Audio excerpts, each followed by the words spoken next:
음행과 온갖 더러운 것과 탐욕은 너희 중에서 그 이름조차도 부르지 말라. 이는 성도에게 마땅한 바니라. 누추함과 어리석은 말이나 희롱의 말이 마땅치 아니하니 오히려 감사하는 말을 하라. 너희도 정녕 이것을 알거니와 음행하는 자나 더러운 자나 탐하는 자 곧 우상숭배자는 다 그리스도와 하나님의 나라에서 기업을 얻지 못하리니 누구든지 헛된 말로 너희를 속이지 못하게 하라. 이로 말미암아 하나님의 진노가 불순종의 아들들에게 임하나니 그러므로 그들과 함께 하는 자가 되지 말라. 아멘. 기도하겠습니다. 박선민 집사, 조윤이 하나님께 봉헌 올려드렸습니다. 하나님 아버지, 이 시간 이른 아침부터 하나님을 만나기 위해서 나왔습니다. 오늘도 우리에게 주신 하나님 말씀을 붙잡고 살아가게 하여 주시고, 또 우리가 하나님께 올려드리는 많은 기도 제목들이 있사오니 하나님께서 또 우리를 통해 하시고자 하는 일들을 행하여 주시고, 또 우리를 통하여 오늘 하루도 하나님의 자녀로서 살아가게 하여 주시고, 우리를 통하여 하나님의 살아계심이, 하나님이 드러남이 우리를 통하여 나타나게 하여 주시옵소서. 오늘도 성령 하나님과 동행하기 원합니다.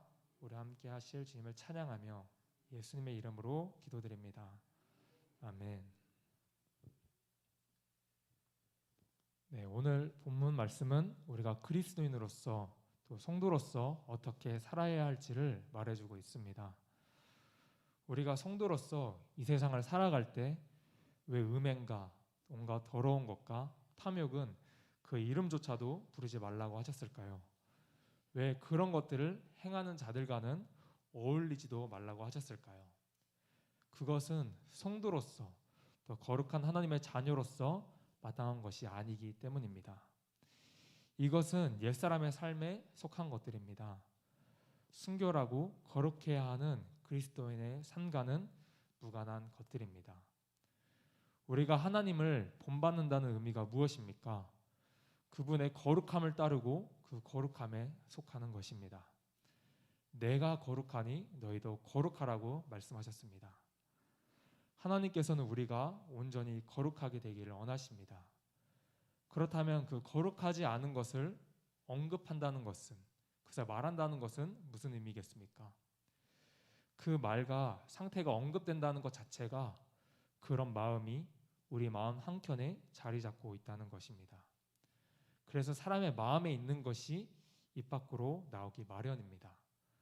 그리고 성경에서는 사람 안에서 나오는 것으로 말미암아 사람을 더럽게 한다고 이야기하고 있습니다. 마가복음 7장 20절에서 23절 말씀을 같이 읽도록 하겠습니다. 또 이르시되 사람에게서 나오는 그것이 사람을 더럽게 하느니라. 속에서 곧 사람의 마음에서 나오는 것은 악한 생각 곧 음란과 도둑질과 살인과 간음과 탐욕과 악독과 속임과 음탕과 질투와 비방과 교만과 우매함이니 이 모든 악한 것이 다 속에서 나와서 사람을 더럽게 하느니라.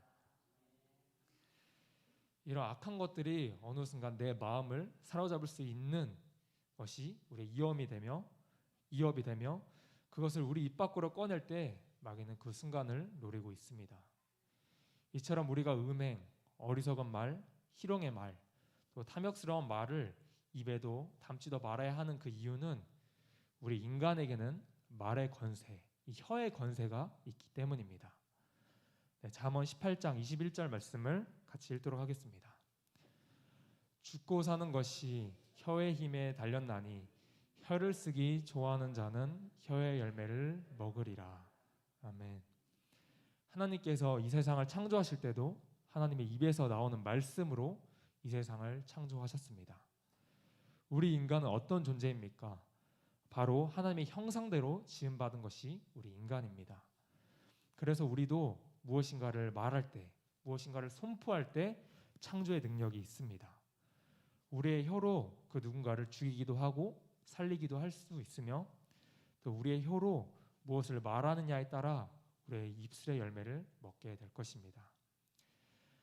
악한 말을 하는 것은 자신을 더럽힐 뿐만 아니라 그런 좋지 않은 말을 듣는 사람들까지도 그 악한 것을 상상하게 하게 만들게 되고, 또 좋지 않은 씨앗을 뿌리는 것과 마찬가지입니다.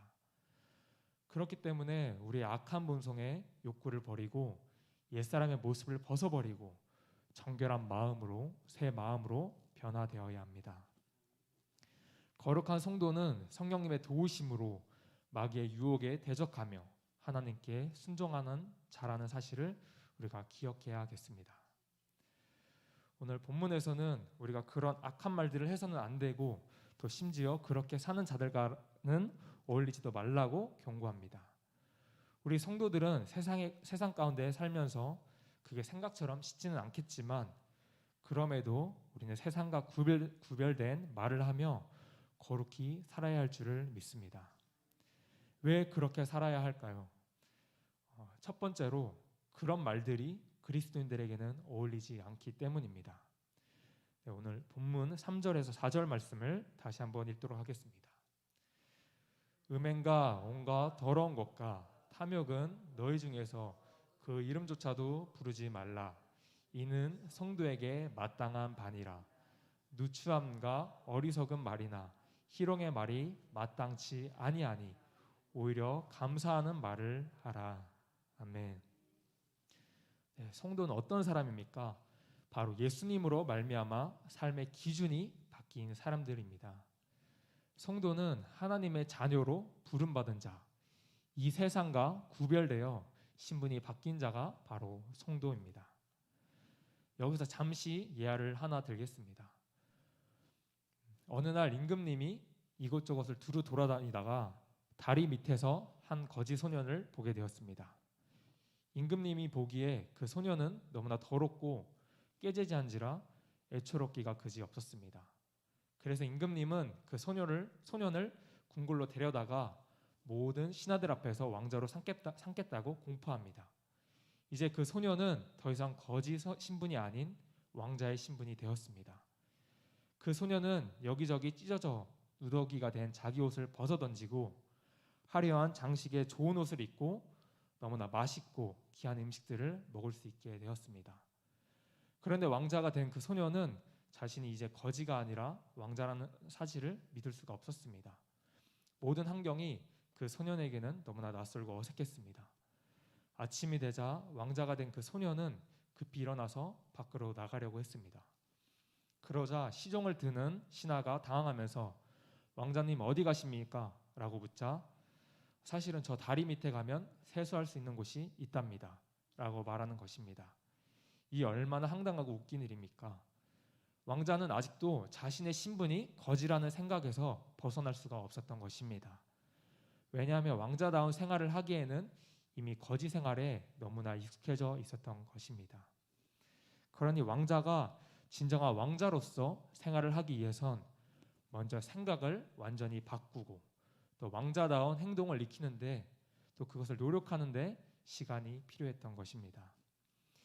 이 예화처럼 우리도 전에는 세상 가운데 있을 때 이런 악한 것들을 행하는 자들과 별반 다를 바가 없었습니다.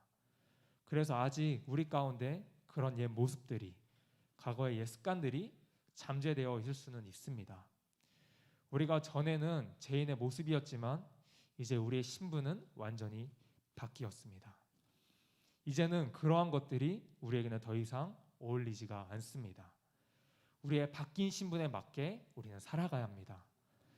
이제는 과거의 옛 모습들을 완전히 버리시고 우리의 삶에, 우리의 결에 맞는 왕같은 제사장으로 사시기를 바랍니다.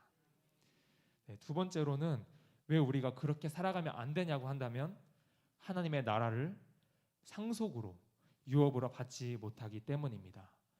본문 5절 말씀을 같이 읽겠습니다. 너희도 정녕 이것을 알거니와 음행하는 자나 더러운 자나 탐하는 자 곧 우상 숭배자는 다 그리스도와 하나님의 나라에서 기업을 얻지 못하리니. 오늘 본문에서 열거하고 있는 제약을 습관적으로 지속하고 있다면 하나님의 나라에서 얻을 기업이 없다고 말하고 있습니다.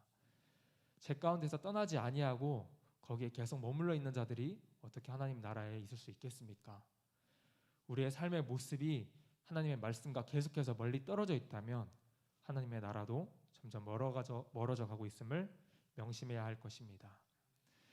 세 번째로는 하나님의 진노를 피하지 못하고 또 심판을 피하지 못합니다. 6절에서 7절을 같이 읽겠습니다. 누구든지 헛된 말로 너희를 속이지 못하게 하라. 이로 말미암아 하나님의 진노가 불순종의 아들들에게 임하나니 그러므로 그들과 함께 하는 자가 되지 말라. 아멘. 세상 사람들은 자신의 잘난과 또 세상의 말들로 우리를 계속해서 흔들어 놓으려고 합니다. 그러나 우리는 이 헛된 말에 속지 마셔야 됩니다. 지금 당장은 그들이 때때로는 멋있어 보이고 정말 잘 나가 보이고 괜찮아 보일지 모르지만 그들은 하나님의 진노를, 하나님의 심판을 피하지 못합니다.